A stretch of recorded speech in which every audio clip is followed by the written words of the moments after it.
Why you keep discounting to close deals. Discounting a deal to close it doesn't feel like losing. It feels smart. It feels like you saved the sale. But there's a number most business owners never calculate what that one discount actually costs them by the end of the year. That's what we're covering today. If you appreciate me making this type of content, let me know by gently tapping that like button. And consider subscribing and sharing this with someone who needs to hear it. Let's dive in.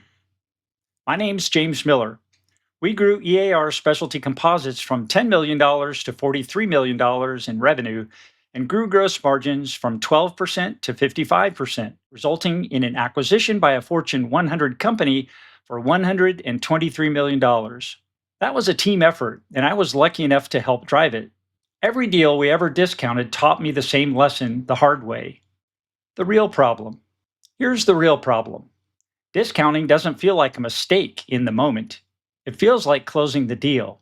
You're on the call, the prospect hesitates, and you think, I'd rather have 80% of this deal than 0% of it. That logic feels airtight, except it's not measuring the right thing. It's measuring whether you got the signature. It's not measuring what that signature actually costs you. The sales velocity equation. There's an equation I use with every business owner I work with. It's called the sales velocity equation, and it looks like this. Sales velocity equals the number of opportunities times win rate times average deal value divided by sales cycle length. Four variables. Every revenue problem you have lives inside one of those four numbers. We've covered win rate and sales cycle length in this series already. Today is average deal value, the last of the four. And discounting is the single biggest lever inside it, the math. So let's talk about what a discount actually costs.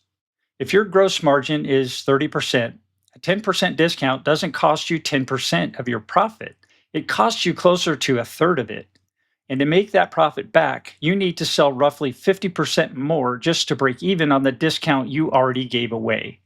That's not opinion, that's the math. And it holds regardless of what you sell. Let's make it concrete.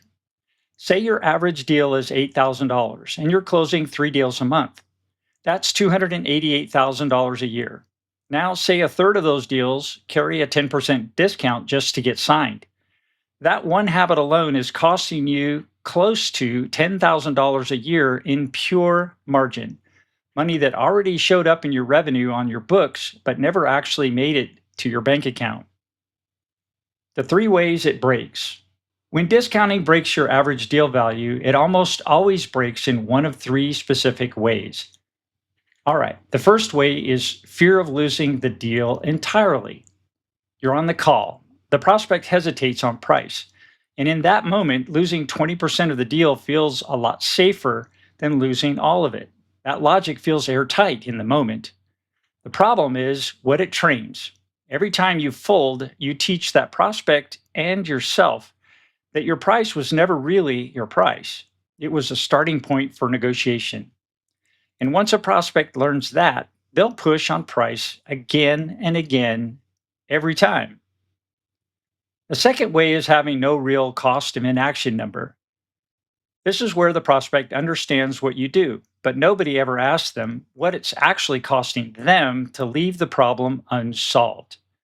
Without that number, your fee is the only number in the room, and it's the only thing left to argue about. I worked with a client whose buyer was known for negotiating hard on price.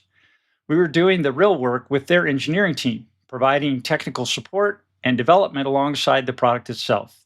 I learned to make sure that team told purchasing directly about everything we were doing for them at no extra charge, especially when they were in a time crunch. Without that, the buyer had no reason to accept pricing that ran close to double the industry standard. With it, they did. The third way is attracting the wrong clients in the first place. This is when you're constantly talking to people who open with, "What's your price?" and compare you against two or three other vendors on cost alone. That's not a negotiation problem, that's a targeting problem. If your marketing leads with being affordable or reasonably priced, you're recruiting price shoppers before the sales conversation ever starts. And no amount of sales skill fully fixes a lead quality problem. The hidden trap. Here's what makes this especially easy to miss if you're tracking your sales velocity number every week, which I hope you are.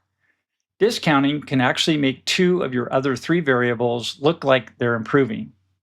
A lower price is easier to say yes to, so your win rate can climb. And a prospect on the fence moves faster once the price drops, so your sales cycle length can shrink too. On the surface, that looks like real progress. Underneath it, your average deal value is quietly eating both of those gains and usually more. You're not actually growing sales velocity. You're just moving the win from one variable's column into another one's cost. The goal was never to improve one variable at the expense of another. It's to grow all four in the right direction together consistently, week over week. Chronic discounting makes that a lot harder because it hides the damage behind numbers that look good on their own. Diagnostic self check. Here's how to check if this is your break. Pull your last 10 closed deals. Count how many of them carried a discount of 10% or more just to get signed. If it's more than 2 or 3 out of 10, discounting isn't an occasional exception for you anymore. It's become your default way of closing. Quick break. If you want to know exactly where discounting might be quietly draining your own average deal value, I built a free diagnostic that walks you through it in about 20 minutes. The link is in the description and in the pinned comment below. go.sologrowth-ai.com/diagnostic. All right, let's get back to it. The fix. Here's the fix. It's not about refusing to ever negotiate. It's about negotiating on value instead of price. Before a prospect ever asks for a discount, they need a clearer picture of what the problem is costing them by not solving it. When that number is real to them, your price stops being the biggest number in the room. Their cost of doing nothing is. In practice, it sounds like this. When a prospect pushes for a lower price, instead of countering with a number, ask, "Help me understand what happens to your business if this problem stays unsolved for another year." And stop talking and let them answer. Once they've said it out loud, you can say, "Would you agree that our solution costs more but solves this better than anyone else's? We can also deliver your first order in under a week, and I'll be there to make sure your team installs it right the first time." That shifts the entire conversation off your price and onto their cost. Real example. Let me give you a real example. We were working with a contract product development house near Silicon Valley on a project to protect a spinning hard drive from vibration and mechanical shock inside a mobile mechanical structure. They wouldn't tell us who the end client was, so we were negotiating blind. But we knew a project with them had the potential to go big, and we wanted to make it work. When it came down to the final decision, they asked us for a 50% discount and said we needed to match the other solutions on the table. We held our price. We lost that deal. A few weeks later, an engineer at a manufacturer we had already had a direct relationship with called and invited us in to look at a project. I still don't know for sure, but I suspect it was the same program. This time we worked through the details together and ended up building a custom solution we co-patented. Holding our price on that first deal is what put us in the room for the second one. And that second deal made a real positive dent in our revenue and profitability that year. And if you want to go deeper on why hiring more salespeople doesn't fix this either, I made a video on exactly that. And you can check it out by clicking right here.